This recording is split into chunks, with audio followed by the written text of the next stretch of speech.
Malaysia, that other country in Southeast Asia that's not Thailand, Vietnam, Indonesia. It's not that travelers don't come here, it's just that it's not as well known for those looking to do the typical Southeast Asia thing.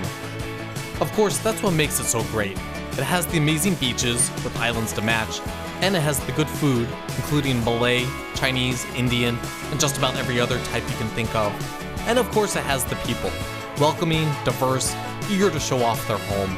I ventured east to Terengganu, to the lesser known part of this narrowly shaped country, then circled back to KL, Kuala Lumpur for you outsiders, in search of the aforesaid, as well as for a few answers as to why travelers in the know speak so reverentially about this place. About an hour west of Terengganu is Lake Kenyir. This is actually the largest man-made lake in all of Southeast Asia. It's about 3 times the size of all of Singapore Island, which is really amazing when you think about it. Now, if you come and visit, you can rent a boat for about 150 US for the entire day. That's with a driver. And you can visit the many, in fact, dozens of islands within the lake. There's a number of restaurants you can visit and have lunch. There's actually a number of resorts as well if you want to spend a night or two there. Now, just as warning, it's very, very isolated here. So if you're going to spend the night, you probably want to do it with somebody that you can get along with because it's muy romantico. Otherwise, it's going to be a little boring. At daybreak, we ventured off into the lake on our chartered speedboat and headed to the far end of the water's edge to begin our hike into the thick of the jungle.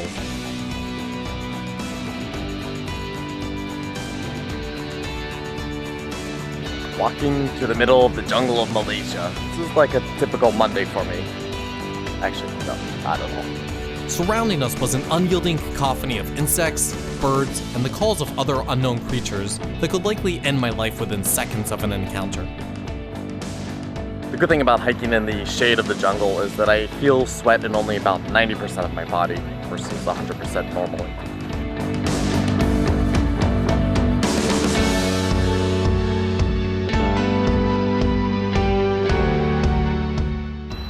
Well, this jungle is like pretty wild. I just found a leaf that's essentially the size of my head.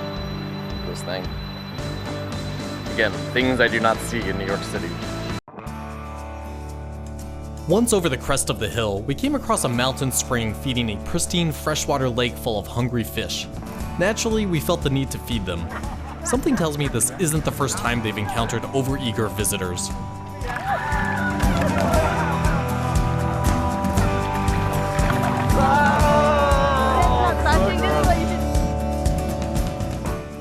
We then ventured back onto the lake to explore some of the dozen or so islands that call the lake home, many of which you can stop at for lunch or even camp out on overnight. You know, just in case you're into jaw-dropping views like this.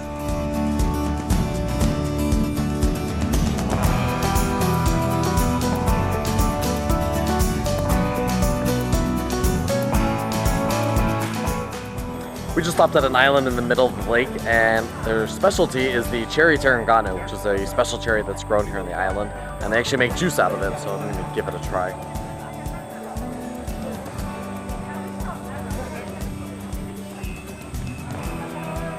It's good. It's kind of not too bitter, kind of slight flavor of cherry, but good, refreshing.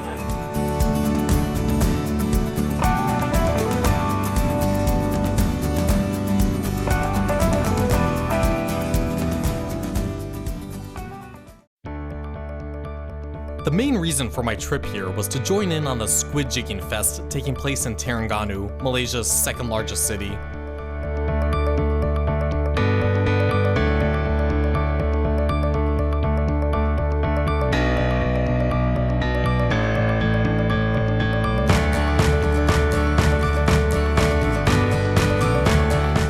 What is squid jigging, you may ask? Well, for you non-fishermen and city dwellers like myself, it's the act of clumsily standing on a boat and dropping a squid hook, or jig, into the water and hoping the real fisherman next to you doesn't laugh at you too much. Well, 1 out of 2 isn't bad.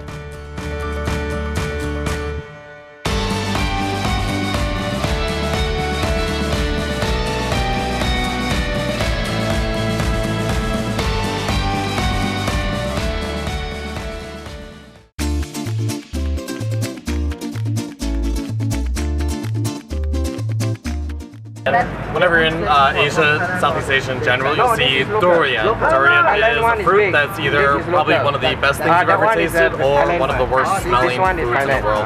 So, you see here, it's kind of a spiky green fruit. Put it on the ground, put your thumbs there, break it open. And you can see inside here, it's kind of a, almost looks like a larvae, very yellow, soft fruit. Take it out.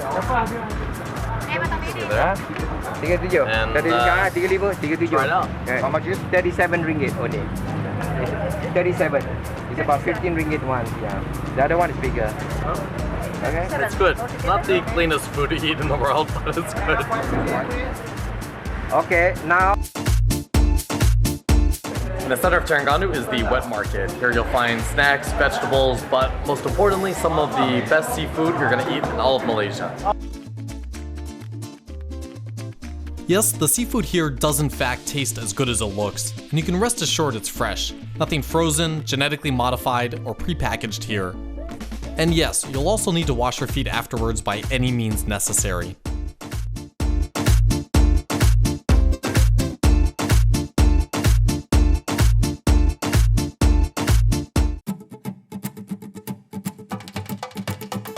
Next stop, the famed floating mosque and the chance to try out some snacks nearby. Malaysians definitely love their desserts. This is a sudi, type of fruit. They kind of make it into a kind of cake pudding type of dessert. So I'll try it.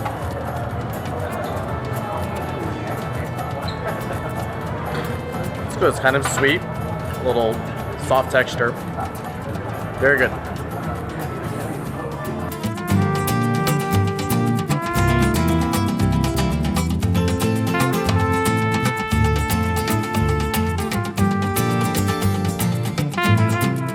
Malaysians, if you haven't been able to tell, love their desserts. This one's called ABC.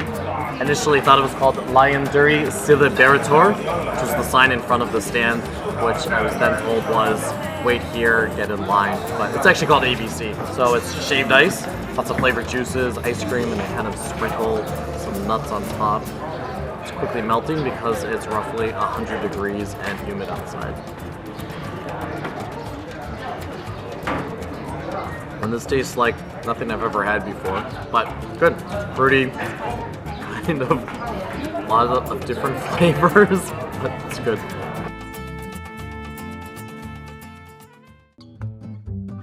So we're in Old Town White Coffee, which I've been told is kind of the Starbucks of Malaysia. I'm not sure if that's true. This actually seems way better than Starbucks, and obviously it's about 100 degrees Fahrenheit, so I need some iced coffee, and it's 3 o'clock in the afternoon, so I need a little kick. So I'm gonna order it here. Excuse me. Saya mau satu kopi nan yango. Terima kasih. And I am probably getting a hamburger now, but I want coffee. We'll see if I ordered it properly. It served my nan yango, which is basically, you see, I think it's like frothed condensed milk and coffee served over ice.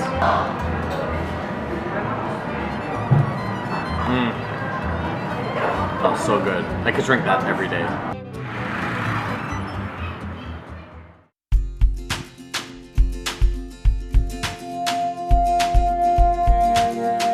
It's an ad for the Rainforest Cafe. That is not a good sign. Okay, despite the obvious trappings of international tourism, branded baseball cap, anyone? The KL Tower is quite possibly the best place to get an overall sense of the city and to really be amazed by its scope.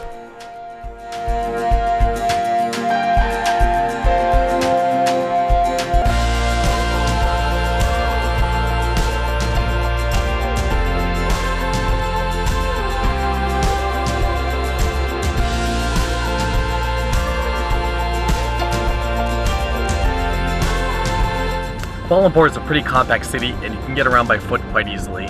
But of course there's also many taxis around. Within the city you can get pretty much anywhere for around 23 ringgit. In US that's about $7. The best part about it is there's AC in the taxi. I've been sweating this entire trip in places I didn't even know I had sweat glands. Just down the hill and a short ride away is the world-famous Petronas Twin Towers, the petrodollar-funded architectural wonder of the southeastern Asian world.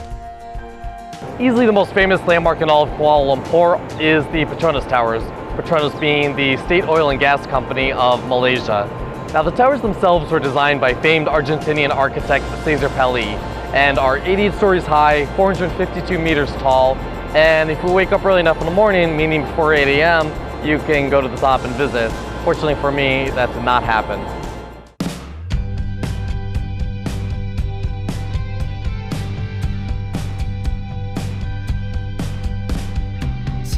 I'm here at the market in Chao Kit, which is in the northern part of Kuala Lumpur, and I stopped in to get a street side snack called a pambalik. This is basically fried dough. They put sugar in it, some nuts, and a dollop of corn. I'll give it a try here.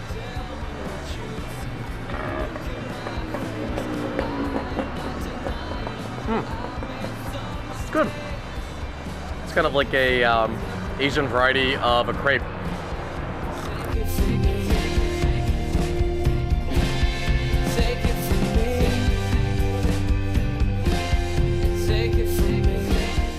Next on the list is rigatón, or rigatón. I'm totally butchering that, I'm sure, but I was told it's basically potato fried with coconut on the outside.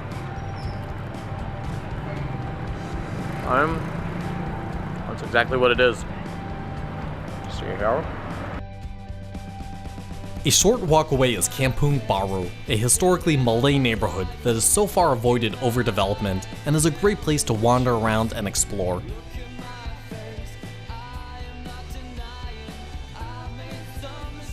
Kampung Baru has been one of my favorite parts of Kuala Lumpur. This area is kind of this old, sleepy Malay village area, surrounded by the downtown high-rises of Kuala Lumpur. It's really, really different in contrast, but really, really cool area.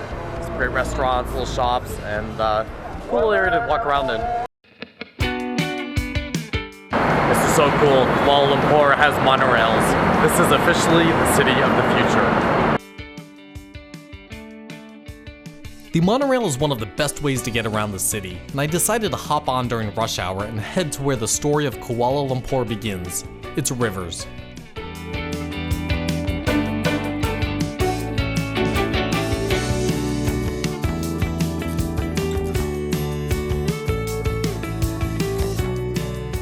One of the first things you notice when you visit Kuala Lumpur is that most people actually call it KL. That's probably because the words Kuala Lumpur actually means the meeting of two muddy rivers.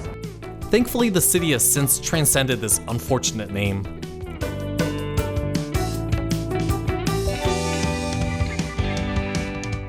A stroll around its historic center provides a glimpse into its colonial past. Merdaka Square in the center of Kuala Lumpur used to be the center of life during the era of British colonial rule. Around the park was ringed many administrative and commercial buildings. If you come to the square now, you'll see that it's actually a very symbolic location for the country of Malaysia. It was here in 1957 that they declared independence from Great Britain, and they've been free ever since.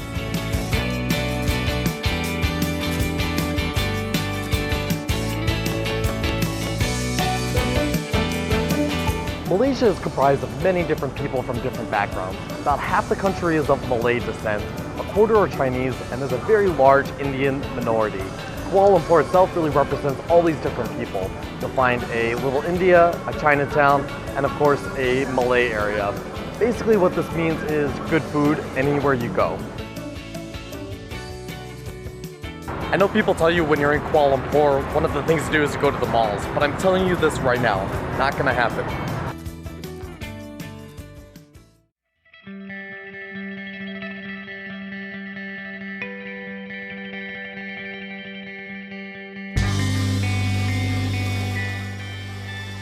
A night out on the town in Kuala Lumpur almost always means starting out in the so-called Golden Triangle, the city's answer to Times Square. And if you're lucky, it means a meal out in Jalan Alor, the city's famed outdoor restaurant district. Swarming with locals and visitors alike, you'll find a food scene that caters to literally every craving one could possibly have.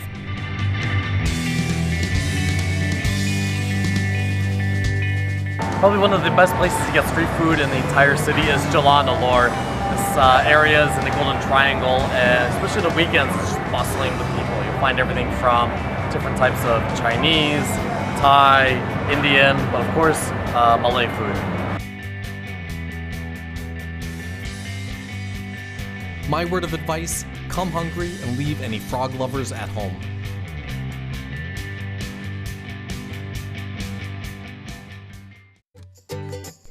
Be honest, I say Southeast Asia and you think island paradise with white sand beaches.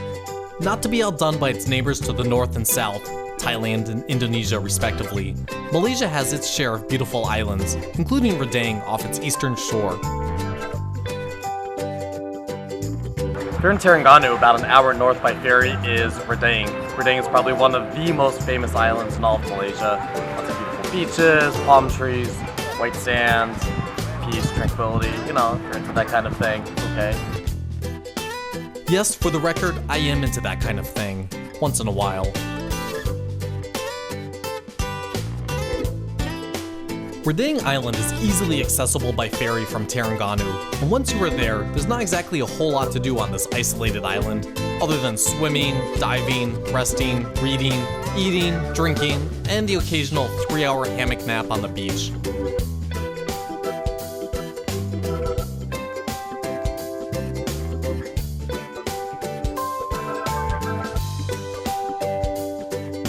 Well, I'm going to miss you when I leave Malaysia, but I'm sure I'll be seeing you soon again, at least in my dreams.